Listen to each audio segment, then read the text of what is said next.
ಗಂಗಾ ಇಂದ ನಾಡಿಗೆಲ್ಲ ಕಾಲು ಹುಣ್ಣಿಮೆ ಐತಿ. ರೈತರಿಗೆ ಉಸಿರವಾಗಿರುವ ಎತ್ತುಗಳ ಕಾಲಿಗೆ ಗೆಜ್ಜಿ ಸರ ಮತ್ತು ಮೈ ಮ್ಯಾಲ ಜೂಲವನ್ನು ಹಾಕಿ ಊರಾಗ ಮೆರವಣಿಗೆ ಮಾಡುವಂಥ ನಾಡ ಹಬ್ಬ ಐತಿ. ಇಂದ ಆ ಎತ್ತುಗಳನ್ನ ನಾನು ಹೋಗಿ ಮೈ ತೊಳೆದ ಹೊಲದಾಗ ಕಟ್ಟಿ ಬಂದೀನಿ. ಗಂಗಾ ಪೂಜೆ ಮಾಡ್ಕೊಂಡು ಬಂದೀಯ ನೀನು ಹೋಗಿ? ಹಾಂ ಸ್ವಾಮಿ, ನೀವು ಹೇಳ ಹಾಗೆ ಊರಲ್ಲಿರುವ ದೇವರುಗಳು ಮತ್ತು ಹೊಲದಲ್ಲಿ ಕಟ್ಟಿರುವ ಎತ್ತುಗಳಿಗೆ ಹೋಗಿ ಪೂಜೆ ಮಾಡ್ಕೊಂಡು ಬಂದಿದ್ವಿ ಸ್ವಾಮಿ. ಆದರೆ ಇಲ್ಲಿಯವರೆಗೆ ನಮ್ಮ ದೇಶದಲ್ಲಿ ಎಷ್ಟೋ ಪಕ್ಷಗಳು ಅಧಿಕಾರ ನಡೆಸಿದರೂ ಕೂಡ ಆ ಪಕ್ಷಗಳು ಯಾವ ರೈತರಿಗೆ ಮತ್ತು ಎತ್ತುಗಳಿಗೆ ಯಾವ ಸಹಾಯ ಕೂಡ ಮಾಡಿಲ್ಲ. ಯಾಕೆ ಸ್ವಾಮಿ? ಹೇ ಗಂಗಾ, ನಮ್ಮ ನಾಳುವ ಸರ್ಕಾರ 5 ವರ್ಷಕ್ಕೊಮ್ಮೆ ಎಲೆಕ್ಷನ್ ಬಂದಾಗ ಮಾತ್ರ ಬಡವರ ಮಕ್ಕಳ ಮ್ಯಾಗ ಕರುಣೆ ಎಂಬ ಕ್ಷೀರ ಸಾಗರದಂಥ ಅಲೆಗಳ ಉಕ್ಕಿ ಬರ್ತಾವ. ರೈತ ಈ ನಾಡಿನ ಅಸ್ತ್ರ ಮತ್ತು ರೈತನೇ ಈ ದೇಶದ ಬೆನ್ನೆಲುಬು ಅಂತ, ರೈತ ಈ ಜಗದ ಕಣ್ಣು ಎಂದು ಇಲ್ಲ ಸಲದ ಮಾತನ್ನು ಹೇಳಿ ಹುಂಬ ರೈತನ ಕಿವಿಗೆ ಹೂ ಮುಡಿಸ್ತಾರ ಗಂಗಾ. ಅಷ್ಟೇ ಅಲ್ಲ ಗಂಗಾ, ಈ ವರ್ಷ ನಮ್ಮ ಪಕ್ಷ ಅಧಿಕಾರಕ್ಕೆ ಬಂದ್ರೆ ಜನರಿಂದ ಓಟ್ ಪಡ್ಕೊಂಡು ಊರಲ್ಲಿ 24 ತಾಸು ಕರೆಂಟ್ ಕೊಡ್ತೀವಿ, ರೈತರ ಸಾಲ ಪೂರ ಮನ್ನಾ ಮಾಡ್ತೀವಿ, ರೈತರ ಸಹಾಯಕ್ಕಾಗಿ ತಾಲೂಕಿಗೆ ಒಂದು ಗೋಸಾಲಿ ತೆಗಿತೀವಿ, ನಾವು ಅದನ್ನು ಮಾಡ್ತೀವಿ, ನಾವು ಇದನ್ನು ಮಾಡ್ತೀವಿ ಅಂತ ಇಲ್ಲ ಸಲದ ಮಾತನ್ನು ಹೇಳಿ ರೈತರ ಕಡೆಯಿಂದ ಓಟ್ ಪಡ್ಕೊಳ್ತಾರ. ಹಾಯಾಗಿ ಈ ಶಿರೂನ್ಯಾಗ ಆರಾಮ್ ಸರಿ ಎಂಜಾಯ್ ಮಾಡ್ತಾರ ಈ ನಮ್ಮ ರಾಜಕಾರಣಿಗಳ. ಸ್ವಾಮಿ, ಈ ರೈತರಿಗೆ ಅನ್ಯಾಯ ಮಾಡುವಂತ ಆ ರಾಜಕಾರಣಿಗಳಿಗೆ ಯಾರು ಪಾಠ ಕಲಿಸಲು ಸಾಧ್ಯವಾಗುವುದಿಲ್ವೇ? ಗಂಗಾ, ಅದು ಯಾಕೆ ಸಾಧ್ಯ ಇಲ್ಲ? ಸಾಧ್ಯ ಐತಿ.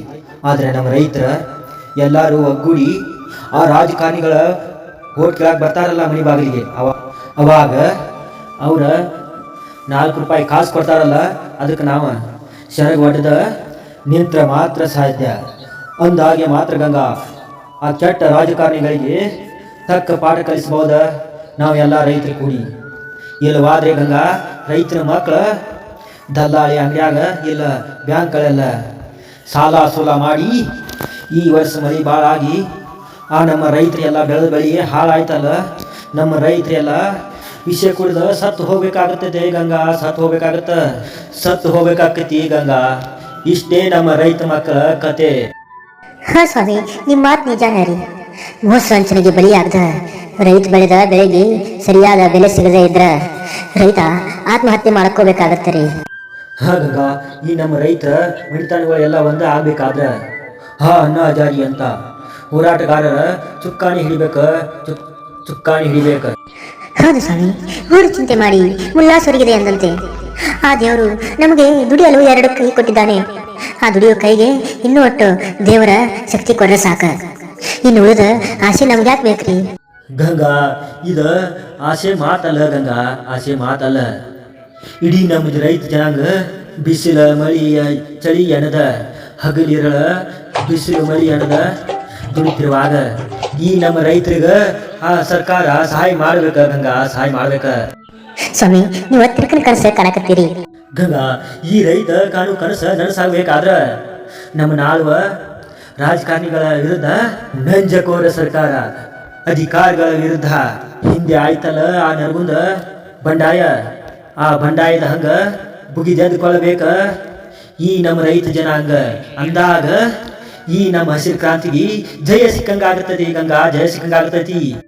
ನೋಡಿ ಸ್ವಾಮಿ, ಈ ನಮ್ಮ ರೈತ ಜನಾಂಗ ಒಗ್ಗೂಡಿ ಹೋರಾಟ ಮಾಡೋದು ಒಂದೇ, ಆ ಬೇಸಿಗೆ ಕಾಲದಲ್ಲಿ ಮಳೆ ಆಗೋದು ಒಂದೇ. ನೋಡಿ ಸ್ವಾಮಿ, ಸುಮ್ಮನೆ ಇದ್ದು ಇಂದು ಕಾರು ಹುಣ್ಣಿಮೆ, ಬಿಸಿ ಬಿಸಿ ಹೋಳಿಗೆ ಹಪ್ಪಳ ಶಾಂಡಿಗೆ ಮಾಡ್ಕೊಂಡು ಬಂದೀವಿ. ನಡೀರಿ ಸ್ವಾಮಿ, ಊಟ ಮಾಡಿದ್ರೆ ಆಯ್ತಾ? ನಡೀರಿ ಸ್ವಾಮಿ. ಭಾರಪ್ಪ ತಮ್ಮ ಭಾ. ಗಂಗಾ ಅಣ್ಣ, ಆ ಮ್ಯಾಗಿನ ಹೊಲದಾನ ಶೇಂಗಾ ಒಣಗಿ ಹೋಗಾಕತ್ತೈತಿ. 1 ವಾರ ಆಯ್ತು, ಅದಕ್ಕೆ ನೀರ ಹಾಸಿಲ್ಲ. ಜೊತೆಗೆ ಕರೆಂಟ್ ಬರಲಾರ್ದ 4 ದಿನ ಆಯ್ತು.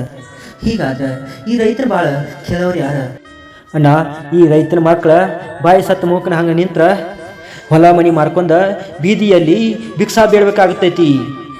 ಅಣ್ಣ, ಮೊದಲು ಕೆಬಿಗೆ ಫೋನ್ ಮಾಡು. ತಮ್ಮ ಕೇಳೋ, ಈಗ ಹೇಳ್ತೀನಿ.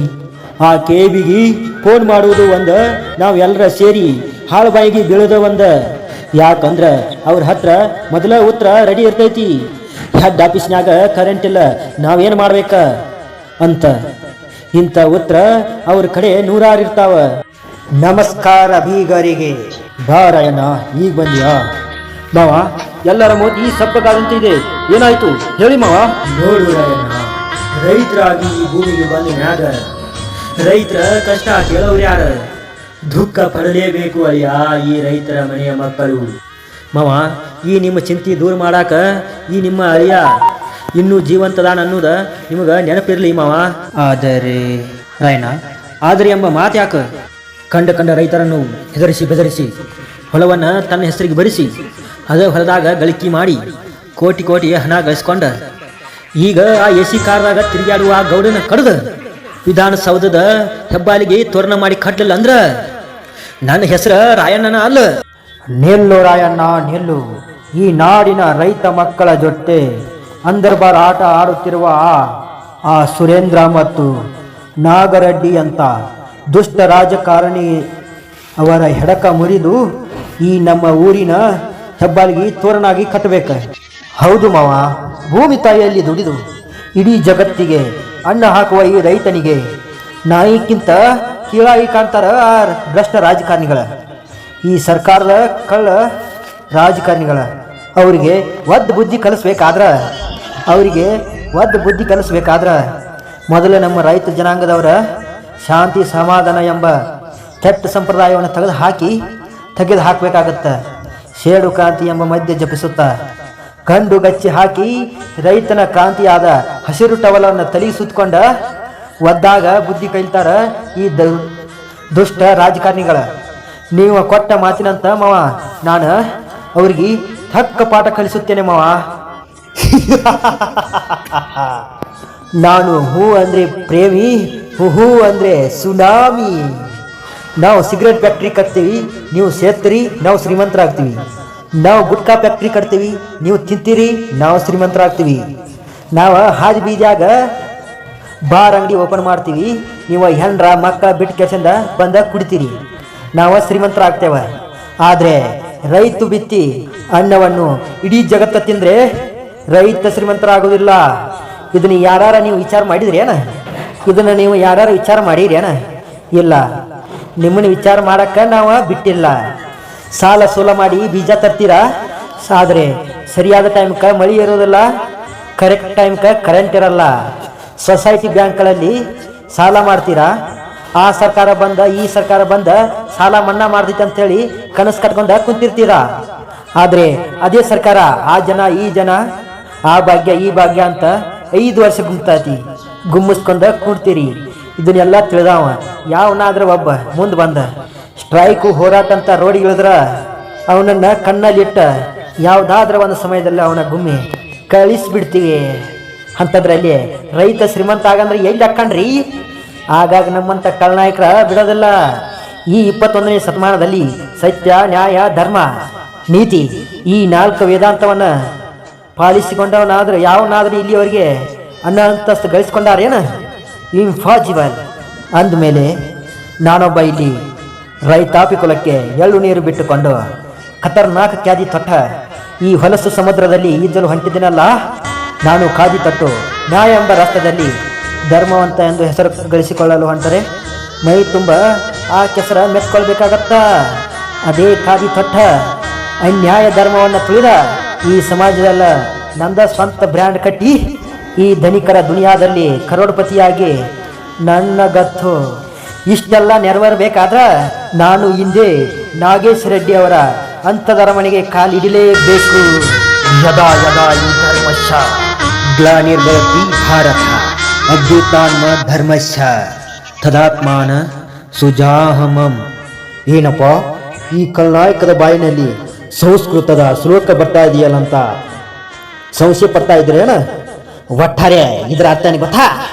ಜಗತ್ತಲ್ಲಿ ಅನ್ಯಾಯದ ಅಟ್ಟಾಸ ಹೆಚ್ಚಾದಾಗ, ಅನ್ಯಾಯದ ತಾಂಡವ ಆಡುತ್ತಿರುವಾಗ, ನಮ್ಮಂಥ ಕಾಳಧನಿಕರ ದಬ್ಬಾಳಿಕೆ ಹೆಚ್ಚಾದಾಗ ಅದನ್ನ ಮಟ್ಟ ಹಾಕಾಕ ದೇವರು ಯಾವ್ದಾರ ಮಾಯ ರೂಪದಲ್ಲಿ ಬರ್ತಾನಂತ. ಆದ್ರೆ ಇದು ಕಲಿಯುಗ. ತಲೆ ಇರುವರ ಕಲಿಯುಗ, ತಲೆ ತೆಗಿಯೋರ್ ಕಲಿಯುಗ, ತಲೆ ಒಡೆಯೋರ್ ಕಲಿಯುಗ. ಆ ದೇವರು ಹುಟ್ಟೋದಂದ್ರೆ ಏನ? ನಮ್ಮಂಥ ಕಳ್ನಾಯಕರನ್ನ ಮಟ್ಟ ಹಾಕೋದಂದ್ರೆ ಏನ? ಸಾಧ್ಯನೇ ಇಲ್ಲ, ಎಂದಿಗೂ ಸಾಧ್ಯನೇ ಇಲ್ಲ. 5 ವರ್ಷಕ್ಕೊಮ್ಮೆ ಎಲೆಕ್ಷನ್ ಬಂದ್ರೆ ನಿಮ್ಮ ಮನೆ ಮುಂದೆ ನಿಂತೆ ಭೌತಿ ಎಂದು ಭಿಕ್ಷೆ ಬೇಡಿ. ತಿನ್ನಾಕ ಕೂಳಿಲ್ಲ ಅಂತೇನ ಅಂದರ್, ತಿನ್ನಾಕ ಕೂಳಿಲ್ಲ ಅಂತೇನಲ್ಲ, ನೀವು ನೀಡುವ ಒಂದೇ ಒಂದು ಹೋಟಿನ ಆಸಕ್ಕಾಗಿ ಬಣ್ಣ ಬಣ್ಣದ ಮಾತುಗಳನ್ನ ಹೇಳ್ತೀವಿ, ಇಲ್ಲ ಸಲ್ಲದ ಕಥೆಗಳ ಕಟ್ತೀವಿ, ತಿನ್ನಾಕ ಕಂಡಾನ ಕೊಡ್ತೀವಿ, ಕುಡಿಯಾಕ ಹೆಂಡಾನ ಕೊಡ್ತೀವಿ, ಪ್ರಸಂಗ ಬಂದ್ರೆ ಏನು ಬೇಕು ಅದನ್ನೂ ಕೊಡ್ತೀವಿ. ಆದಮೇಲೆ ಒಂದಲ್ಲ 5 ವರ್ಷ ಇದು ನಮ್ಮಂಥ ರಾಜಕಾರಣಿಗಳು ಹಾಕುವ ಲೆಕ್ಕ. ಇದು ನಿಮಗೆ ಅರ್ಥ ಆಗಲ್ಲ, ಆದರೂ ಪಕ್ಕದವನಿಗೆ ಹೇಳೋದಿಲ್ಲ. ಹೇಳಿದ್ರು ಅವನ ಮಾತು ಕೇಳೋರು ಯಾರ? ಆದ್ರೆ ಎಲ್ಲರೂ ಬಿಜಿ. ನಮ್ಮ ಮುಸಾಬರಿ ನಮಗೆ ಹೆಚ್ಚಾಗೈತಿ, ಊರದಲ್ಲಿ ಕಳೆದು ಯಪ್ಪ ಅಂತ. ನೋಡಿ, ನೀವು ಬದಲಾಗೋದಿಲ್ಲ, ಬದಲಾಗೋಕ್ಕೆ ನಮ್ಮಂಥವ್ರು ಬಿಡೋದಿಲ್ಲ. ಬಂಡವಾಳ ಹಾಕಿದ್ವು ಅಂದಮೇಲೆ ಬಂಡವಾಳ ತಕ್ಕೊಳ್ತೀವಿ. 10 ರೂಪಾಯಿದ ಪಾನ್ಸಾಬ್ದವನ 100 ರೂಪಾಯಿ ಇದ್ದಿದ್ದ 200 ರೂಪಾಯಿ ಆಗಲಿ ಅಂತೇಳಿ ಆಸೆ ಪಡ್ತಾನ. ಆದ್ರೆ ನಾವು ಆಸೆ ಪಡೋದು ತಪ್ಪ. ಭೂಮಿಯಲ್ಲಿ ಬಿತ್ತಿದ ಒಬ್ಬ ರೈತ ಆಸೆ ಪಡ್ತಾನೆ ಅಂತನಿಗಾಗಿ. ಆದ್ರೆ ನಾವು ಆಸೆ ಪಡೋದ ತಪ್ಪ. ದೊಡ್ಡಿನಲ್ಲಿ ದೊಡ್ಡವ ಈ ನಾಗೇಶ್ ರೆಡ್ಡಿ, ಸೊಕ್ಕಿನಾಗ ದೊಡ್ಡವ ಈ ನಾಗರೆಡ್ಡಿ, ದೌಲತ್ನಾಗ ದೊಡ್ಡವ ಈ ನಾಗರೆಡ್ಡಿ. ಏಯ್ ರುದ್ರ, ನನ್ನ ಕೆಮಿಕಲ್ ಫ್ಯಾಕ್ಟ್ರಿಗೆ ನೀನು ಬೆಂಕಿ ಹಚ್ಚಿರ್ಬೋದು, ಅದು ಆರಿದೆ. ಆದರೆ ನನ್ನ ಹೃದಯದಲ್ಲಿ ಹಚ್ಚಿದ ಬೆಂಕಿ ಇನ್ನೂ ಆರಿಲ್ಲ. ಈ ಹಾಳು ಸಮಾಜದಲ್ಲಿ ನೀತಿಯಿಂದ ನಡೆದುಕೊಳ್ಳುವ ಈ ಮೂರ್ಖ ಜನ ನನ್ನ ಕಾಲ ಕೆಳಗೆ ತುಳಿದು ಅವರನ್ನು ನರಕ್ಕೆ ಕಳಿಸುವೆ. ಹಳ್ಳಿಯಿಂದ ಹಿಡಿದು ದಿಲ್ಲಿಯವರೆಗೆ ರಾಜಕಾರಣಿ ಎಂದು ಗದ್ದುಗೇರಿದ ರಾಜಕಾರಣಿಗಳನ್ನು ನನ್ನ ಮುಷ್ಟಿಯಲ್ಲಿ ಹಿಡಿದುಕೊಂಡು ಪಂಜರದಲ್ಲಿ ಸಾಕಿದ ಗಿಳಿಯಂತೆ ಸಾಕಿಕೊಂಡು ಈ ರಾಜ್ಯದಲ್ಲಿ ಸಿಂಹನಂತೆ ಗರ್ಜುತ್ತಾ, ಸಿಡಿಲು ಮಿಂಚು ಗುಡುಗಿನಂತೆ ಆರ್ಭಟಿಸುತ್ತಾ ನನ್ನದೇ ಆದ ರಾಜ್ಯ ಆರ್ಭಟ ನಡೆಸುವುದ ಕ್ಯಾಬಿನೆಟ್ ಮಂತ್ರಿ ನಾನು. ಈ ರುದ್ರ, ನನ್ನನ್ನು ಎದುರು ಹಾಕುತ್ತಿರುವ ನಿಮ್ಮ ಕಣ್ಣಿಗೆ ಕಾರದ ಪುಡಿ ಗೆರ್ಚಿ ನಿಮ್ಮ ಸೂರತನಕ್ಕೆ ಸಾವಿನ ಗುರಿ ತೋಡದಿದ್ದರೆ ನನ್ನ ಹೆಸರು ನಾಗರೆಡ್ಡಿನೇ ಅಲ್ಲ.